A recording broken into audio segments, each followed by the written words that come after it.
কান খুলে শুনুন মুসলমান, আল্লাহ কিন্তু সবার হিসাব করবে না। ফালা নুকিমু লাহু ইয়াউমাল কিয়ামাতি ওয়াজনা। কোরআনে আল্লাহ বলেন, কিছু মানুষের জন্য আমি কিয়ামতের দিন দাড়ি পাল্লা দাঁড় করাবো না। কিছু লোকের আল্লাহ ওজনই করবে না। দুরকম লোকের ওজন হবে না। একদল হলো কাফের, আরেক দল ফার্স্ট ক্লাস মোমেন। যারা কাফের, আল্লাহ বলবে তোদের জন্য কোনো বিচারই দরকার নাই, যা জাহান্নামে ঢোক। ইউরাফুল মুজরিমুনা বিসীমাহুম ফায়ুখাযু বিন-নাওয়াসি ওয়াল আকদাম। এবার পড়ুন আমার সাথে, ফাবিআইয়ি আলাই রাব্বিকুমা তুকাযযিবান। সূরাতুর রহমানে আল্লাহ বলেন, এই পাপিষ্ঠগুলোকে দেখলে ফেরেশতারা চিনে ফেলবে। ঈমান হারা, পা থাকবে উপরের দিকে, মাথা থাকবে নিচের দিকে। ইউশারুন নাস ইয়াউমাল কিয়ামাতি সালাসাতা আসনাফ, সিনফান মুশাতা ওয়া সিনফান রুকবানা ওয়া সিনফান আলা উজুহিহিম। মাথা নিচে, পা উপরে। ফেরেশতা যাইয়া তার মাথার চুলের মাঝে ধরবে, পায়ের তলায় ধরে উল্টা করে মেরুদণ্ড ভাঙ্গা ফুটবলের মতো গোল বানায়া ফেলে দেবে। হিসাবের দরকার। আর ফার্স্ট ক্লাস মোমেন্ট যারা, আল্লাহ তাদের আমলনামার দিকে শুধু একবার তাকাবে। ফাসাউফা ইউহাসাবু হিসাবান ইয়াসীরা আই ফায়ানজুরু ফি কিতাবিহি ফায়াতাজাওয়াজু আনহু। আল্লাহ একবার তাকায়া খুলতেও বলবে না, পড়তেও বলবে না, ওজনও দেবে না, মাফও করবে না। কোনো মাফামাফি নাই, ওজন নাই, শুধু তাকায়া বলবে যা জান্নাত দিয়ে দিলাম। দুই প্রান্তে দুই দল, একদল বিনা হিসাবে জান্নাতি, আরেক দল বিনা হিসাবে জাহান্নামী। এখন মাঝখানে আছে আরেক দল, ওজন হবে। ফাম্মা মান সাকুলাত মাওয়াজিনু ফাহুয়া ফি ঈশাতির রাদিয়া। ওজন করার পরে দেখা গেল সওয়াব বেশি, গুনাহও আছে, কিন্তু সওয়াব বেশি। যখন সওয়াব বেশি হবে, আল্লাহ সবগুলা গুনাহকে গোপন করে ফেলবেন।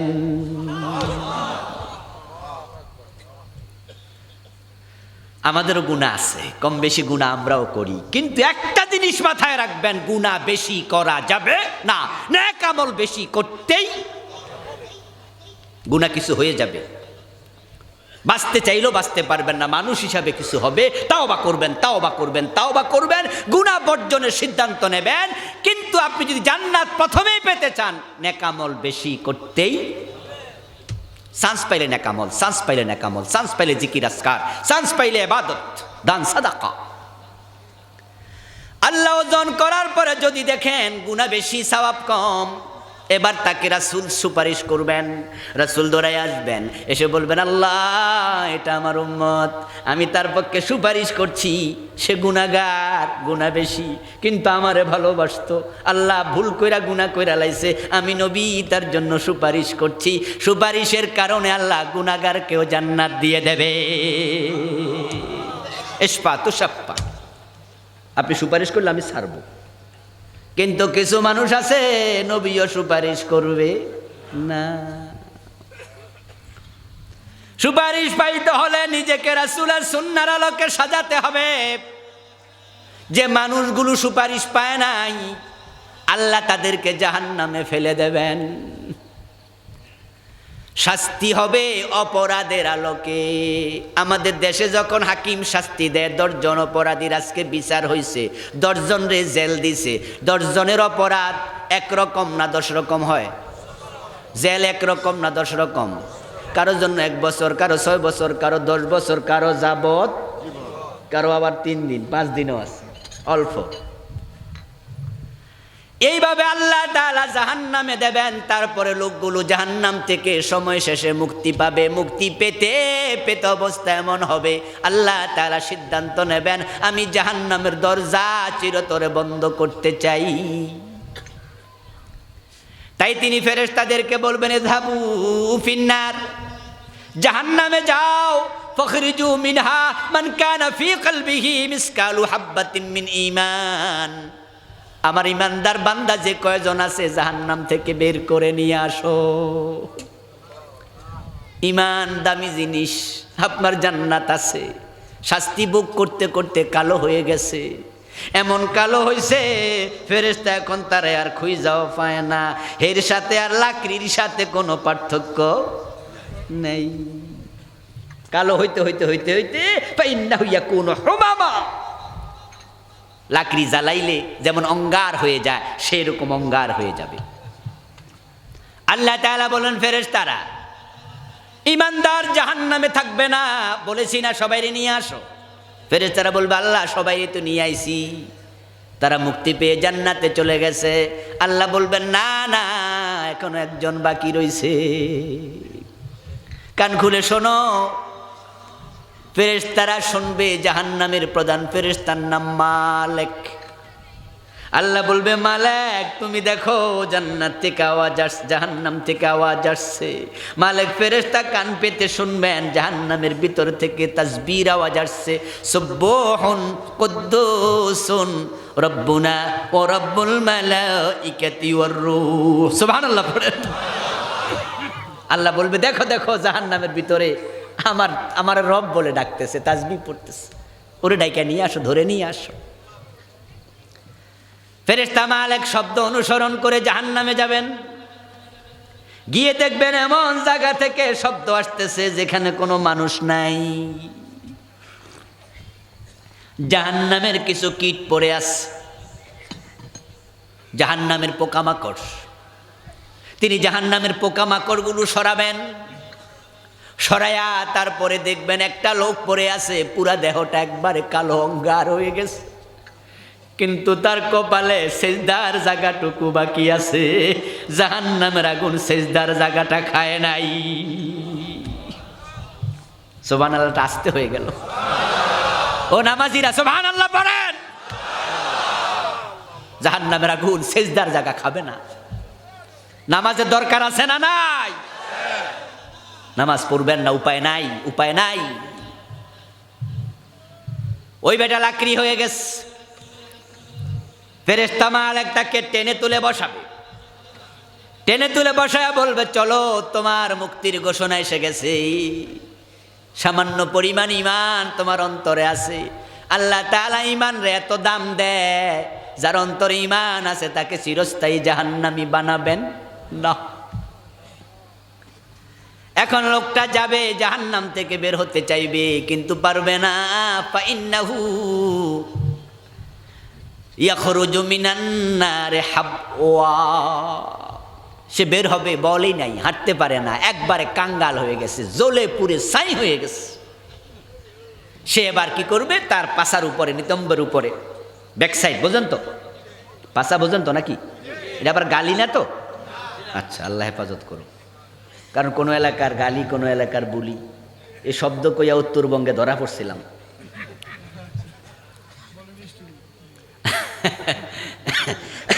জয়পুরহাটের নাম শুনছেন? 5 বিবি থানায় মাহফিল ছিল কয়েক বছর আগে। তা আমি কোন প্রসঙ্গে জানি ভাবছি তো নিতম্ব নাও বুঝতে পারে, বেশি শুদ্ধ শব্দ। আবার ব্যাকসাইড করলে ইংরেজি, এটা তো যারা মূর্খ তারা আরও বুঝবে না, এজন্য বোঝানোর জন্য বলছি পাছা। ওয়াজের পরে এক ভদ্রলোক আমার কানে কানে বলতেছে, আমার যেখানে পরিচিত লোক, বলছে হুজুর আপনি এই শব্দ উল্লেখ করলেন, একবারে গজব হয়ে গেছে। আমি বললাম যে কি এটা, কোন শব্দ? আমি তো স্বাভাবিকত এসব শব্দ বলি না আমার মাহফিলে, আমি চেষ্টা করি পাতলামি না করতে। কোন শব্দ হয়ে গেল? বলো ওই যে পাছা বলছেন। আমি কি অসুবিধা কি? কয় না, এটা তো আমাদের দেশে নারীদের গুপ্তঙ্গরে বলে। আমি কই ইন্না লিল্লাহ, কয় কি রে? আস্তাগফিরুল্লাহ আস্তাগফিরুল্লাহ। ভাই আমনে মাহফিল চলাকালে কইলে তো আমি পাবলিকরে বুঝাই দিতাম যে এটা তো আমাদের দেশে এই সাইডে রে কয়। তা আপনাদের এলাকায় তো মনে অসুবিধা হয়নি না? ওই লোকটা হাঁটার শক্তি নাই, সে তার ব্যাক সাইডের উপরে ভর দেবে, ইয়াখরুজু মিনান নারে হাবওয়া, ক্রলিং করবে। ব্যাক সাইডে ভর দিয়া টুকটুক করে করে জাহান্নাম থেকে বের হবে। বের হওয়ার পর আল্লাহ তাকে জান্নাত দেবেন, সবচেয়ে ছোট জান্নাতি, এর চেয়ে নিম্নমানের জান্নাতি আর কেউ নাই, সে লাস্ট ওয়ান, সর্বশেষ। আল্লাহ তাআলা তাকে জান্নাত দিয়া বলবে, আমার বান্দা তোমাকে জান্নাত দিলাম, যাও। সে ঢুকবে, ঢুকে বলবে, আল্লাহ জান্নাত তো দিছো, আমার ঘর কই, বাড়ি কই, সব দেখি দখল হয়ে গেছে। জান্নাতের বিশাল রাস্তা ধরে যাবে, পাশে বড় বড় গেট পাবে, লেখা আবু বকর সিদ্দিক, ফারুক আজম, ওমর, ওসমান গনি, আলী কাররামাল্লাহু ওয়াজহাহু। কই যে আল্লাহ সবাই যে দেখি বাড়িতে নাম লেখা, আমার কোনটা? ইউতাখাজ্জালু ইলাইহি আন্নাহা মালাআ। বিশ্বনবী বলেন তার কাছে মনে হবে জান্নাতে কোনো জায়গা নাই, সব ভরপুর হইয়া গেছে। ও বেটা বলবে, আল্লাহ জান্নাত দিলা, জান্নাতে থাকতে একটু জায়গা দিবা না, আমি তো খুঁজা পাই না। আল্লাহ বলবে, বান্দা তোমার জন্য রেখেছি, খুঁজে নাও দেখি। সে বারবার বলবে, আল্লাহ কই, খুঁজে তো পাই না, পাই না। আল্লাহ বলবে, এবার তুমি চাও আমার কাছে, চাইলে আমি দিমু। কি পরিমাণ দিতাম কও? সুবহানাল্লাহ পড়েন। আল্লাহ বান্দার সাথে মজা করতেছে। লোকটা এখন কি জাহান্নামী না জান্নাতি? কথা বলতে হবে, জান্নাতি না জাহান্নামী? তো আল্লাহ মজা করতেছে এবার তার সাথে, সে আল্লাহর জান্নাতি বান্দা। তুমি চাও দেখি, কি পরিমাণ চাও দেখি, আমি চাইলে আমি দিয়ে দিব। ও বেডা ডরে চায় না, কারণ হে জানে কতক্ষণ আগে কইছিল। বলেন না কেন ভাইয়েরা? কোথায় ছিল? খাইছে। মায়ের কথা তো মনে আছে যে কি পরিমাণ খাইছে। এই জন্য সে বলতেছে, আল্লাহ সামান্য পরিমাণ দিলে চলবে, যতটুকুতে আমি থাকতে পারি, বেশি লাগবে না। আমার আল্লাহ তখন তাকে লক্ষ্য করে বলবেন, ফাইন্না লাকা মিসলাদ দুনিয়া ওয়া আশরা আমসালিহা। আমি সামান্য নয় রে বান্দা, তোমার জন্য দুনিয়ার মতো 10 দুনিয়া রেখেছি।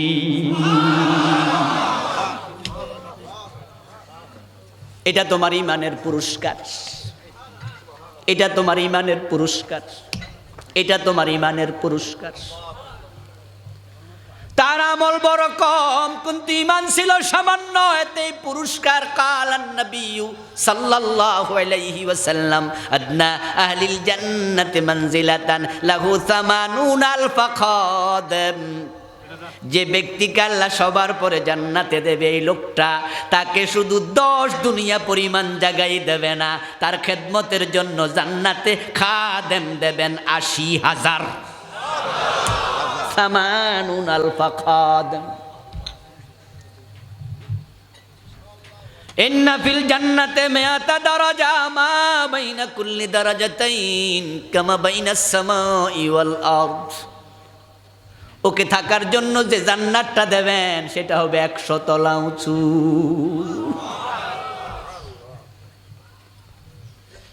এত বড় বিল্ডিং পৃথিবীতে কারো নাই। আমার বন্ধু, বাংলাদেশে 100 তলা দূরের কথা, 50 তলা বিল্ডিং একটাও নাই। যেটা আছে 30-32 তলা, এটাও হলো সরকারের, বাংলাদেশ ব্যাংকের পাশ আছে না। এরপরে এগুলো বাকি যেগুলো আছে বড় বড় বিল্ডিং কোম্পানির, মালয়েশিয়ার টুইন টাওয়ার কোম্পানির, আমেরিকার টুইন টাওয়ার যেটা ভাঙ্গা লাইছে, এখন পাশে একটা আছে এত উঁচু, এত উঁচু রে ভাই, মাথার টুপি পইরা যায় বসাইলে। কার কোম্পানির?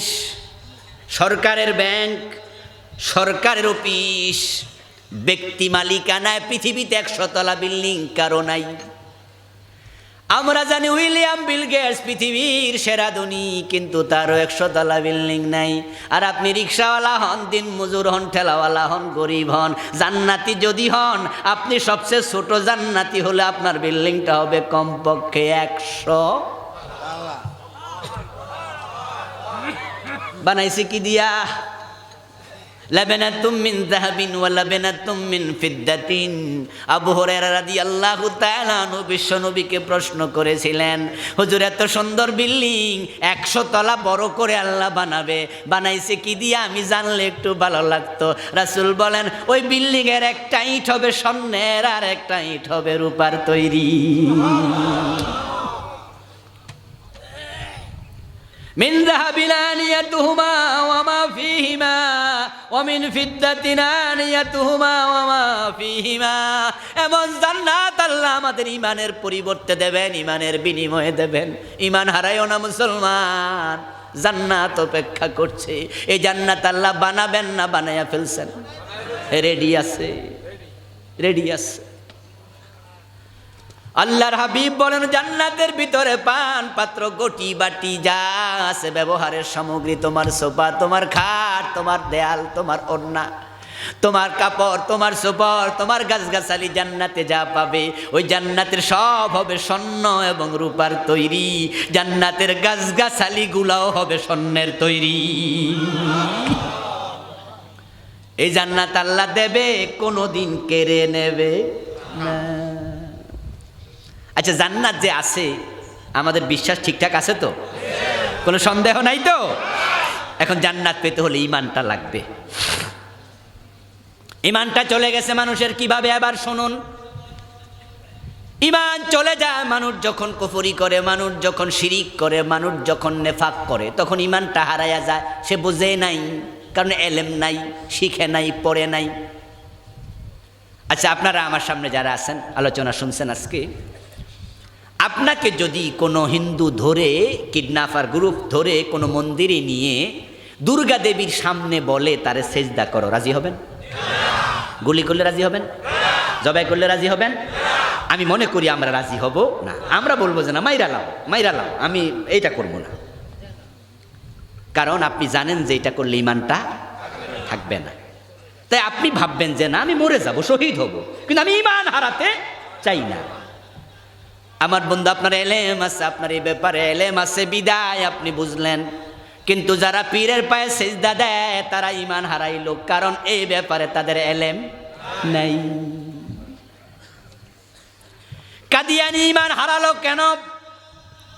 আমি মনে করি কোন কাদিয়ানিকে যদি ধরে কিডন্যাপার গ্রুপ কিডন্যাপ করে নিয়ে যায়, মন্দিরে নিয়ে বলে মূর্তির সামনে মাথা নত কর, ওই কাদিয়ানিটাও রাজি হবে না আমি মনে করি, কারণ তার এলেম আছে মূর্তিরে সেজদা করলে ইমান থাকবে না। ওই কাদিয়ানি কাফের হলো, নবী মুহাম্মদকে শেষ নবী মানে নাই। এলেমের অভাব, ঘাটতি হয়ে গেছে। কোনটা শিরিক, কোনটা কুফর, কোনটা নেফাক, এই ব্যাপারে এলেম অর্জন করা ফরজ। না বুঝলেও ইমান চলে যাবে। আপনি বলবেন আল্লাহ আমি জানি না, আল্লাহ বলবেন কেন জানলা না? জানা নফল ছিল না ফরজ? ইকরা বিসমি রাব্বিকাল্লাযী খালাক, আমি তো প্রথম আয়াত নাজিল করেছিলাম, পড়ো পড়ো পড়ো। আমার রাসূল তো বলছেন তলাবুল ইলমি ফারিদা আলা কুল্লি মুসলিম। কেন এলেম শিখলা না? শিখলে তো বুঝতা এটা শিরিক, এটা কুফর। কাদিয়ানি সম্প্রদায় কাফের হলো কারণ তারা কোরআনের 4 অক্ষর মানে নাই। খা আলিফ তামিম, খাতামান নবিয়্যিন, নবী মুহাম্মদকে শেষ নবী মানে না, ইমান নাই। কোরআনের কিছু আয়াত মানেন, কিছু আয়াত মানেন না। অঙ্কের মতো 9 লাইন 10 লাইন অঙ্ক, 9 লাইন ঠিক 1 লাইন ভুল, ওই 9 লাইন ঠিক হইয়াও কোনো লাভ। কোরআন এমন এক কিতাব, সব মানা লাগবে। কিন্তু আপনারা আমার কাছে আছেন, অনেকে সব মানেন না। আল্লাহ কোরআনে বলছেন আলা লাহুল খালকু ওয়াল আমরু, সাবধান, সৃষ্টি যার, আইন চলবে শুধুই তার। কে বলেছেন? আওয়াজ দিয়ে বলুন তো, সৃষ্টি কার? আইন চলবে কার? চলছে তো। আল্লাহ বলেন চোর ধরে হাত কাটো, এমন আইন কোরআনে আছে না নাই? নবী মুহাম্মদুর রাসূলুল্লাহ সাল্লাল্লাহু আলাইহি ওয়াসাল্লাম বললেন আমার মেয়ে ফাতেমা চুরি করলে আমি তার হাতটাও কেটে দেব। এখন চোর ধরে হাত কাটার আইনের ব্যাপারে আপনারা এখনো একমত হতে পারেন নাই। তাই 90% মুসলমানের দেশে ব্রিটিশ আইনে চোরের আইন হয়, বিচার হয়, চোর ধরে জেলে দেয়, হাত কাটে না। যদি আমরা কোরআনের পক্ষে থাকতাম 90% মুসলমানের দেশে ব্রিটিশ আইনে আদালতের রায় হতো না।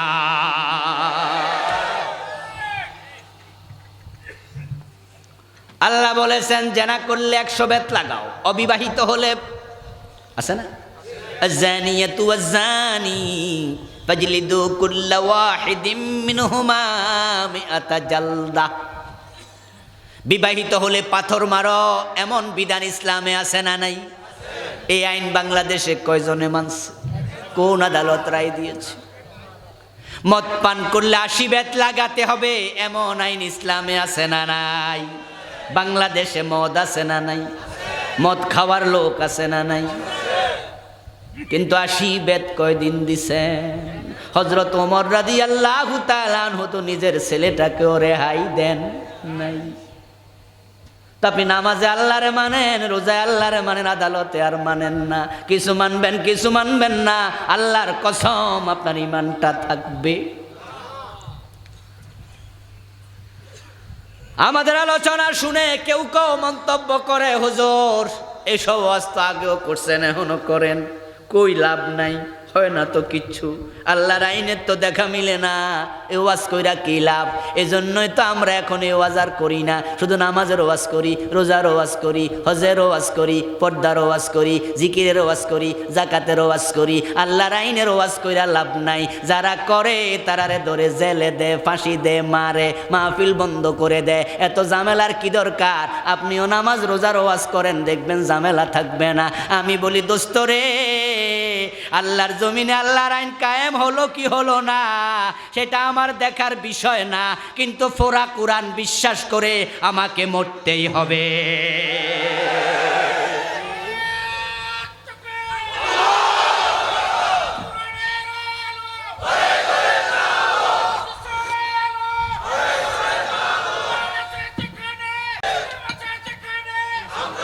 আমার ভাইয়েরা, আমার যদি কালকে মৃত্যু হয়ে যায়, আপনার যদি কালকে মৃত্যু হয়ে যায়, পুরা কোরআনের উপর বিশ্বাস যদি থাকে, এই জমিন ইসলাম কায়েম যদি না হয়, আপনি জান্নাত পেয়ে যাবেন। আমি জান্নাত পেতে চাই, এই জন্য বিশ্বাস তাজা করো। আল্লাহর কোরআনে যত বিধান আছে, ঈমান তার মতো হবে। ফালা ওয়া রাব্বিকা লা ইউমিনুনা হাত্তা ইউহাক্কিমুকা ফীমা শাজারা বাইনাহুম। আল্লাহ কোরআনে কসম করে বলছেন, তারা ততক্ষণ মুমিন হতে পারবে না যতক্ষণ ও নবী আপনি যা বলেন সব না মানবে। মন মতো ঈমান হবে না, ঈমান কোরআন সুন্নাহর মতো হবে। এই জন্য ঈমানটাকে তাজা রাখতে হলে, ধরে রাখতে হলে, শয়তানকে চুরি করতে না দিয়ে যত্নে রাখতে হলে কোরআন হাদিস বেশি বেশি পড়া দরকার আছে না নাই? পড়বেন, পড়বেন, পড়বেন, জানবেন। জানার পরে যখন দেখবেন যে আমি যাদের সাথে আছি, তাদের সাথে থাকলে তাদের চিন্তা নিয়ে মরলে উপায় নাই, সুতরাং তাদেরকে পরিত্যাগ করে কোরআনওয়ালাদের সাথে আসা লাগবে। এটা আপনার ঈমানের দাবি। আল্লাহ পাক রব্বুল আলামিন আমাদের সকলকে যথাযথভাবে ঈমানের যত্ন নিয়ে, ঈমান সাথে নিয়ে দুনিয়ায় থেকে কালেমা পড়তে পড়তে মরার জন্য কবুল করুন। সবাই বলেন আমিন। হাদা মা ইনদি ওয়াল ইলমু ইনদাল্লাহ।